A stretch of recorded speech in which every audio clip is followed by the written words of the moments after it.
એ બિછાવી દીધા તો હવે રાબ અને ખારી ભાત બનાવ્યા છે. રાબ ને ખારી ભાત.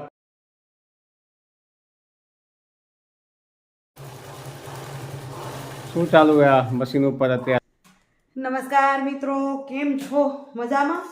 સ્વાગત છે તમારું મારી YouTube channel natural life with Deena પર. મિત્રો, સવારના 8:30 થયા છે, રવિવારની રજા, એટલે રજાની કામગીરી શરૂ કરી નાખી, પણ વિડીયો જલ્દી તૈયાર ના કર્યો. તો હજી થોડી ઠંડી પડે છે, ઠંડી ઘટી ગઈ છે, તો હજી 2-3 દિવસ રાબ ખાઈ લઈ.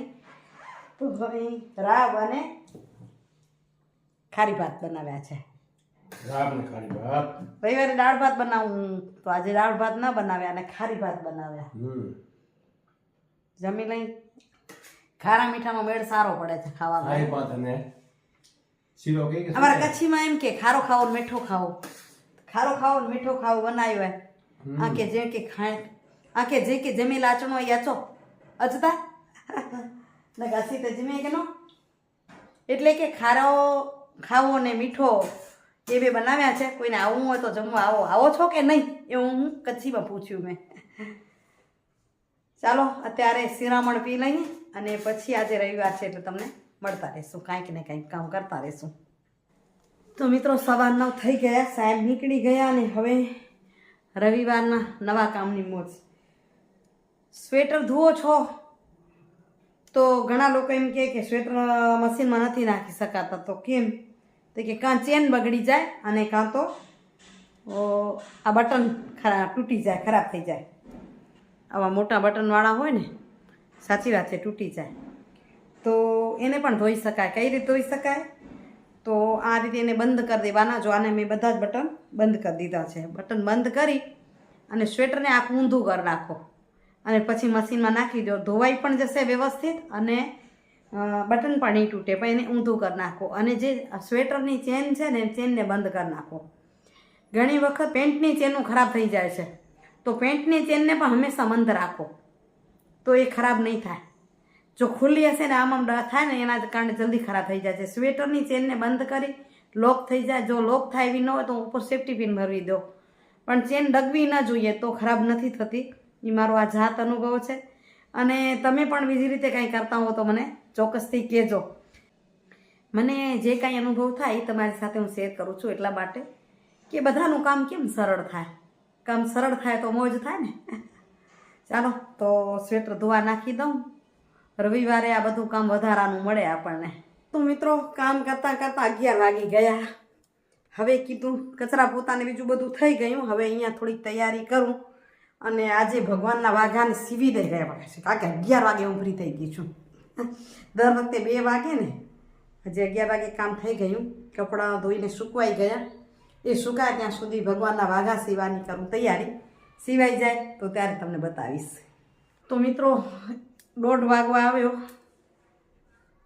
અહીં થોડીક અધૂરી પૂરી કટિંગ હતી, કરી લીધી. જો અહીં કાચબાજીનું સરસ થઈ ગયું. નંદીજી માટે થયું. હવે ગંગા પાર્વતીના, માતાજી ગંગા પાર્વતીના સીવા છે અને ગણેશ હનુમાનજીના છે. સીવા બેસવી પહેલાં સુવિચાર લઈ લઉં, પછી નાસ્તો પાણી કે જમ્યા જેવું થોડું કરી આવું અને પછી વળી કરું. આજે કરું, પૂરું જ કરવું છે એમ લાગે છે. હવે આ બધા કામ જોઈએ ને ત્યારે કંઈક એમ થાકી જવાય છે. ત્યારે એક અભિમન્યુની વાત યાદ આવે છે કે કોઈની સામે લડાઈ લડીએ, કોઈની સામે વાતો કરી, કોઈની સામે કામમાં જઈએ, ત્યારે તકલીફ થાય તો હારજો ભલે, પણ હિંમત ના હારશો. હાર સ્વીકારવામાં શું ખોટું છે, પણ હિંમત ક્યારે ના હારજો. ચક્રવ્યૂહ રચનારા પોતાના જ હોય છે. હારી જાઓ કે જીતી જાઓ, લડવું દિલથી. ત્યારે સત્ય એ જ હતું ને, આજ પણ સત્ય એ જ છે કે તમારી આસપાસનું વર્તુળ છે ને, એ જ ચક્રવ્યૂહ વધુ રચે છે. દૂરવાળાને ક્યાં ટાઈમ છે? તમને ઓળખતા નથી, તમારા વચ્ચે ક્યાં પરિણામ પડે? જે તમને ઓળખે છે, જે તમારા નજદીકથી છે, એ કદાચ વધુ ચક્રવ્યૂહ રચે. પણ આવું વિચારવાનું નથી. વળી પાછું આવી જઈશ પોઝિટિવ વિચાર પર. તમે આવું વિચારો તો થાય, પણ હિંમત રાખવાની. મુખ્ય આજના સુવિચારનો ઉદ્દેશ્ય એક જ છે કે હિંમત રાખવાની કામમાં ગમે તેમાં. શરીર તમારું દુખતું હોય તો હિંમત રાખવાની એ મટી જશે. ચાલો હવે થોડીક વાર નાસ્તો કરી આવું અને પછી આવીને સીવું અને સીવીને તમને બતાવું તૈયાર કેવા થયા. મિત્રો 5:30 થયા, આખરે ઉતરી તો ગઈ સીવીને. હવે આ ગુણીમાંથી બનાવો છે અઢીટો. તમે શું કહો? ઘણાને ત્રફાડીઓ કે ને ઘણા એમ કે ને, ઘણાને અઢીવટો કે, ઘણા અઢીટો કે. હવે બનાવો છે. વાડી ચાલુ કરી દે. આ નવા કામે વળી જડ્યા. ચાલો એ કરું હું અને જો સિવાય ગયા ચાલો તમને બતાવું કેવી રીતે સીવ્યા. જો એમના માપના આવા મસ્ત હતા, લઈ આવી હતી ત્યાંથી. કારણ કે મેં પહેલાં વહેલા સીવ્યા છે, ક્યારે ભગવાનના વાઘા સીવ્યા નહોતા. શિવ પરિવારના તમે સરળ છે તો આવી તુંય નહોતી મારી પાસે, પણ મેં સાદા સાદા સીવ્યા છે, કોશિશ કરી છે. તમે કોઈ જોયા હોય સીવ્યા તો કહેજો. એમને જો આ નંદીજીનું ને કાચબાનું, માં ગંગા પાર્વતીનું મેં કેવા સીવ્યા છે તમને બતાવું છું. એ બિછાવી દીધા.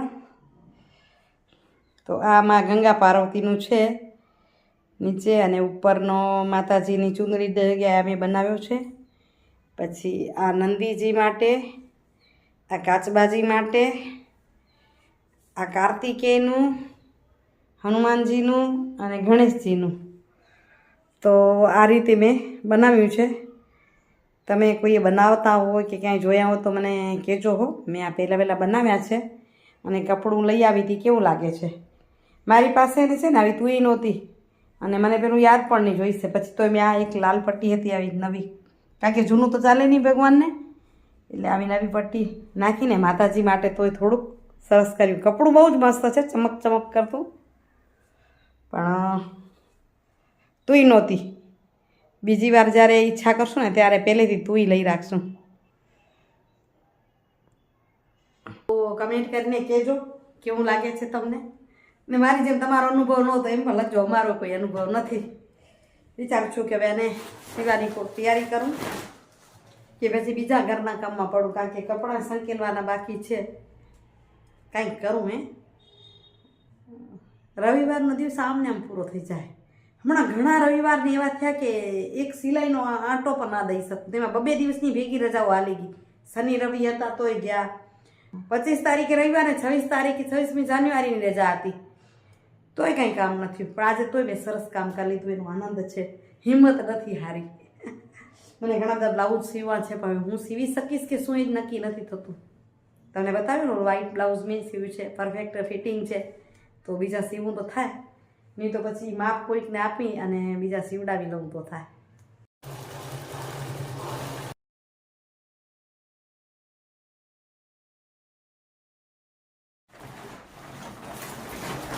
બની ગયો.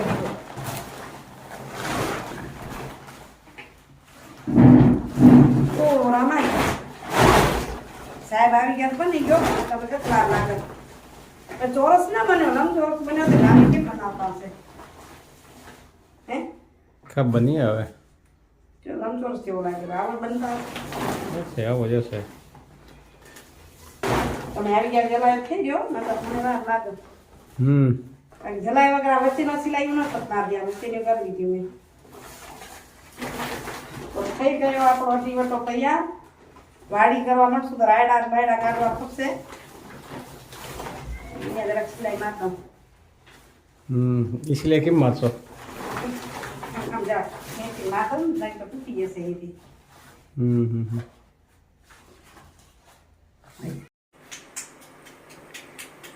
આજે વળી સવારને શિરામણની સવારે ઉઠો એટલે મંદિરે જવાનું, મંદિરેથી આવો એટલે શિરામણ કરવાનું. થાય ને. કાલે વિડીયો રહી ગયો, કારણ કે કાલે પછી રવિવાર હતો ને, કાલે ફરવા ગયા. ક્યાંય વિડીયો નહોતો. સાંજે ગયા છે. તો જો રીંગણ બટેટા ટમેટાનું શાક ચડાવ્યું છે. આમ કુકરમાં ચડાવ્યું છે, પણ ઉપર ઢાંકીશ ડીશ. કુકર બંધ નહીં કરવું. આનું છે ને તરીવાળું શાક એક દિવસ બનાવવું છે, પણ આજે સમય નહોતો.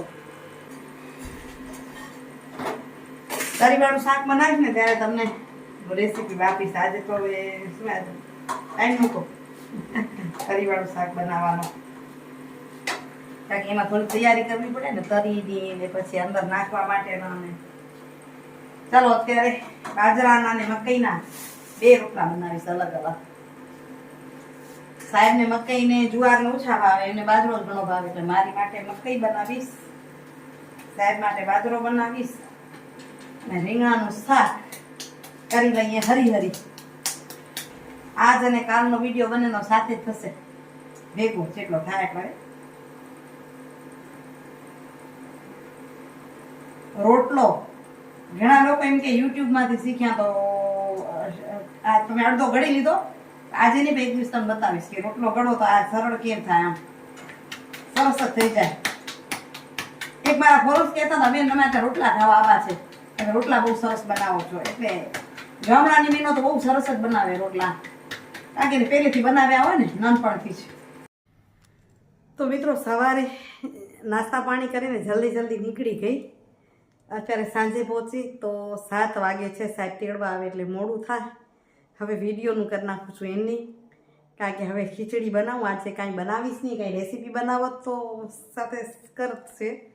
તો 7 વાગે છે, અમને છે ને 8:30 પહેલાં જમવા જોઈએ, એટલે અહીં વિડીયોનું એન્ડિંગ કરી નાખું. કાલે મળું સરસ મજાના વિડીયો સાથે. આજનો વિડીયો સારો લાગ્યો હશે એ જ આશા સાથે આવજો મિત્રો. જય શ્રી કૃષ્ણ, જય જય ગરવી ગુજરાત, જય ભારત અને જય હિન્દ. Bye bye, Hariom.